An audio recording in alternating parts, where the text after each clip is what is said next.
ये कहानी है एक ऐसे मूर्ख राजा की जो हर समय अपनी रानी से चिपका रहता था, यहाँ तक कि राजसभा में भी उसे अपने साथ ही बैठाता था। एक बार राजा विक्रमादित्य अपनी सभा में बैठे हुए थे।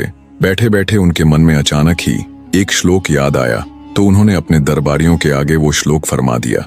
मित्र देही और विश्वासघात की है सो नरक भोगेंगे, जब तलक चंद्र और सूर्य है। ये श्लोक सुन दरबारियों ने राजा विक्रमादित्य को इस श्लोक को अच्छे से समझाने का आग्रह किया। तब राजा विक्रमादित्य ने उन्हें एक कथा सुनाई। एक बार एक मूर्ख राजा था जो अपनी रानी की सुंदरता पर इतना आसक्त था कि पल भर को भी उसे अपने से दूर न होने देता था।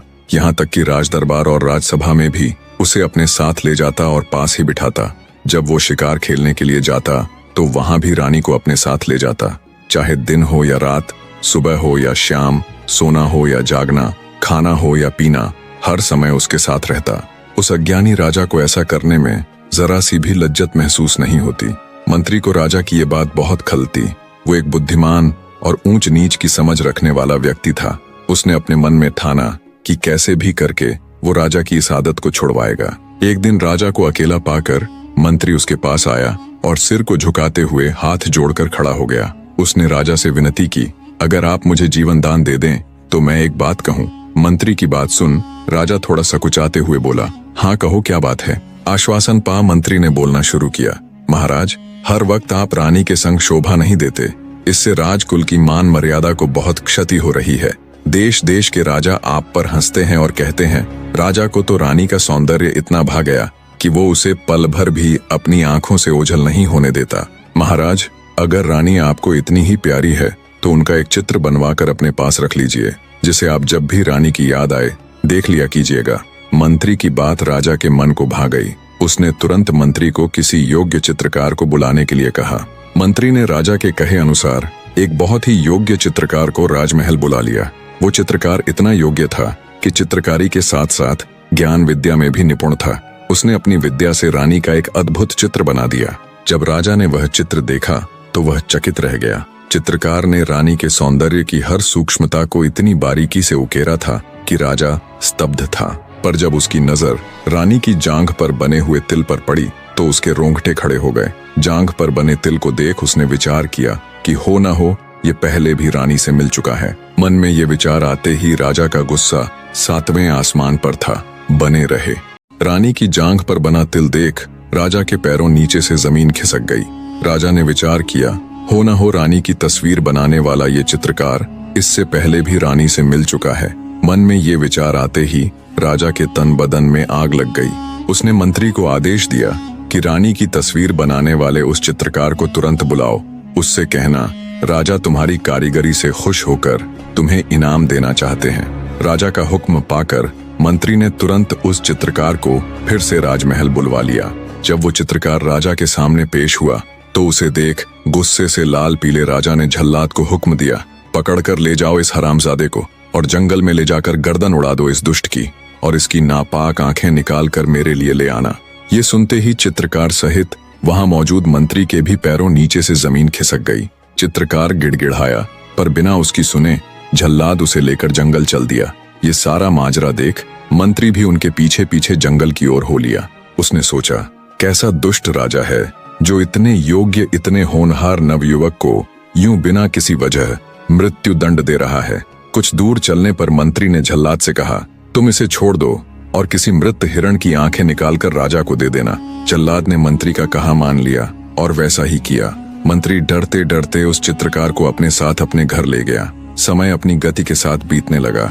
एक दिन उस राजा का लड़का, जिसने अभी अभी जवानी में कदम रखा था, शिकार खेलने के लिए अकेला ही जंगल की तरफ चल निकला। जब वो जंगल के अंदर गया तो उसे एक शेर की गुर्राहट सुनाई दी। शेर की आवाज सुन राजा का लड़का घबरा गया और घोड़े से उतर भागकर एक वृक्ष पर चढ़ गया। जब तक वो वृक्ष पर चढ़ा इतने में शेर भी वहां आ पहुंचा। राजकुंवर ने जब वृक्ष पर चढ़कर देखा तो वहां ऊपर एक रीछ बैठा हुआ था। मारे भय के कुंवर के प्राण सूख गए। उसे घबराया देख रीछ बोला, डरो मत कुंवर, तुम मेरी शरण में आए हो। मैंने तुझे जीवन दान दिया। अब बिना किसी भय के तू आनंद के साथ यहाँ आराम कर। थोड़ी देर बाद रीछ बोला, रात होने वाली है। ऐसा करते हैं, हम दोनों बारी बारी पहरा देते हैं।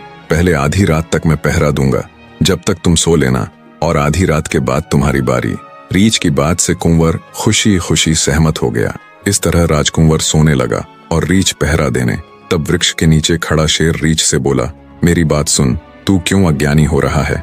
क्यों इस मनुष्य की तरफदारी कर रहा है? अरे ये तो शुरू से ही हमारे भक्षक रहे हैं, हम फिर भी जंगल में रहने वाले जीव हैं। तू क्यों इसकी खातिर दुश्मनी का बीज बो रहा है? एक काम कर, इसे नीचे फेंक दे, हम दोनों इसे खाकर अपनी भूख मिटा लेंगे। ऐसा अवसर फिर नहीं मिलने वाला। शेर की बात सुन, रीछ ने जवाब दिया, सुनो अज्ञानी बाघ। शेर की बात सुन रीछ ने जवाब दिया, सुनो अज्ञानी बाघ, जितना पाप अपने राजा को मारने से होता है, जितना पाप वृक्ष काटने से होता है, जितना पाप गुरु से झूठ बोलने और वन जलाने में होता है, उससे कहीं अधिक पाप अपनी शरण में आए जीव से विश्वासघात करने में होता है। इस तरह रीछ यानी भालू ने शेर की बात नहीं मानी। गुस्साया शेर हाथ मलता रह गया। ऐसे ही आधी रात बीत गई। अब पहरे की बारी थी राजकुंवर की। रीछ ने राजपुत्र को पहरे के लिए जगाया और खुद सो गया। रीछ के सो जाने के बाद शेर ने एक बार फिर अपनी चाल चली और राजकुंवर से बोला, मेरी बात ध्यान से सुनो ए राजकुंवर। सोने से पहले रीछ ने मुझसे कहा था कि जैसे ही सुबह होगी वो तुम्हें खा जाएगा। सुनो लड़के, इससे पहले रीछ उठे और तुम्हारा काम तमाम कर दे, मैं तुम्हें एक युक्ति बतलाता हूँ। तुम इस सोते हुए रीछ को धक्का देकर नीचे गिरा दो, मैं इसे खाकर यहाँ से चला जाऊंगा। इस तरह ना तुम्हें इससे खतरा होगा और ना मुझसे, और तुम्हारी जान साफ बच जाएगी। राजकुंवर उस दुष्ट शेर की बातों में आ गया। उसने सोते हुए रीछ को पेड़ से धक्का दे दिया। किस्मत से गिरते गिरते भालू के हाथ पेड़ की एक डाल आ गई और वो नीचे नहीं गिरा। गुस्साया रीछ राजकुंवर से बोला, धोखेबाज, नीच मनुष्य, मैंने न केवल तुम्हारे प्राण बख्शकर तुम्हें जीवन दान दिया, बल्कि तुम्हें शरण देकर शेर से भी बचाया, और तू दुष्ट मुझे ही मारने चला था। बोल, अब मैं तेरे साथ क्या करूं? मार डालूं तुझे? रीछ की बात सुन राजकुंवर की जान हल्क में आ गई। तब रीछ बोला, सुने धूर्त लड़के, मैं तुझे जान से तो नहीं मारूंगा, पर तुझे इसकी सजा अवश्य दूंगा। इतना कहकर रीछ ने राजकुंवर के कान में मूत दिया, जिससे वो गूंगा और बहरा हो गया। अर्थात ना वो अब कुछ बोल सकता था और ना ही कुछ सुन सकता था। सुबह हो चुकी थी। शेर वहां से चला गया। राजकुमार जब राजमहल पहुंचा तो उसकी ऐसी हालत देख राजा को तो जैसे सांप सा लड़ गया। अच्छा भला तो गया था, ये क्या हो गया इसे? रानी ने भी जब अपने पुत्र की ऐसी हालत देखी तो वो भी दहाड़े मार मार रोने लगी। राजा ने दूर दूर से अनेकों वैद्यों से लेकर झाड़ फूंक करने वाले, मंत्र तंत्र करने वाले और अनेकों विद्वान पंडित बुलाए, पर कोई भी राजा के लड़के को ठीक ना कर पाया। राजा अब हर समय इसी चिंता में रहने लगा। राजा को गहरी चिंता में डूबे देख एक दिन उसका मंत्री उससे बोला, महाराज, मेरी पुत्र वधू एक योगी की चेली रह चुकी है। अगर आप कहें तो राजकुमार को देखने के लिए मैं एक बार उसे भी बुलाकर देखूं। मंत्री की बात सुन राजा बोला, ये काम तो तुम्हें बहुत पहले करना चाहिए था। एक हल्की सी उम्मीद के साथ राजा ने तुरंत अपने मंत्री को उसकी पुत्र वधू बुलाने का हुक्म दिया।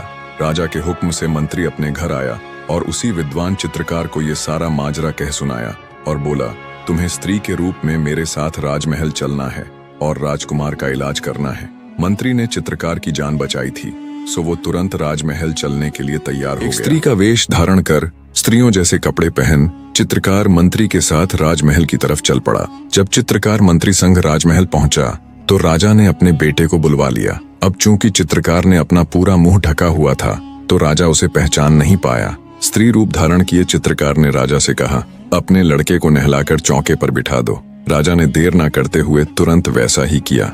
जब राजा का लड़का नहाकर चौके पर बैठ गया, स्त्री वेश में चित्रकार उसके पास गया और बोला, जो मैं कहूँ ध्यान से सुनना। विभीषण बड़ा शूरवीर था, पर वो अपने भाई से दगा कर श्री राम जी से जा मिला और अपने भाई रावण का सारा राज खोल दिया। अपने कुल के विनाश का कारण बना। मारे लज्जा के उसने 1 वर्ष तक अपना सिर ऊपर को न उठाया और अपने किए का फल पाया। जैसे भस्मासुर ने महादेव जी की तपस्या करके उन्हीं से विश्वासघात किया और वर में उनसे पार्वती जी को मांग लिया, उसका फल भी उसने तुरंत पाया और खड़े खड़े कुछ ही पलों में भस्म हो गया। आगे चित्रकार बोला, ए कुंवर, तू मित्रद्रोही और विश्वासघाती क्यों हुआ? सोए हुए रीछ को तूने नीचे धकेल दिया। उसने तो तेरे प्राण बचाकर तेरे ऊपर उपकार किया था और तूने उसी के साथ विश्वासघात किया। पर इसमें तेरा कोई दोष नहीं है, दोष है तेरे पिता का। अब जैसा पिता होगा वैसी ही उसकी संतान होगी, क्योंकि बीज जैसा होगा वैसा ही उससे निकलने वाला फल होगा। चित्रकार की इतनी बात सुन कुंवर सचेत हो बोल उठा, तब राजा बोला, ए सुंदरी, सच बताना तुम्हें वन के जानवर का कैसे पता चला? तब चित्रकार बोला, जैसे मुझे रानी के जांघ के तिल का पता चला, वैसे ही जंगल के जानवर का पता चला। इतनी बात कहकर चित्रकार स्त्री वेशभूषा को त्याग कर अपने असली रूप में आ गया। सारी सच्चाई जान राजा तुरंत उस चित्रकार के कदमों में गिर पड़ा। उसने चित्रकार से माफी मांगी और उसे अपना आधा राज्य देते हुए उसे अपना मंत्री भी नियुक्त कर दिया। राजा विक्रमादित्य ने जब ये कथा सुनाई, पूरे दरबार में तालियों की गड़गड़ाहट गूंज उठी। इतनी कथा कह छठी पुतली रविभामा बोली, सुना राजा भोज, ऐसे थे हमारे राजा विक्रमादित्य। वो न केवल साहसी और पराक्रमी थे, बल्कि एक विद्वान पुरुष भी थे। वो न केवल एक पारखी बुद्धि के मालिक थे, बल्कि ऊंच नीच की समझ रखने वाले व्यक्ति भी थे।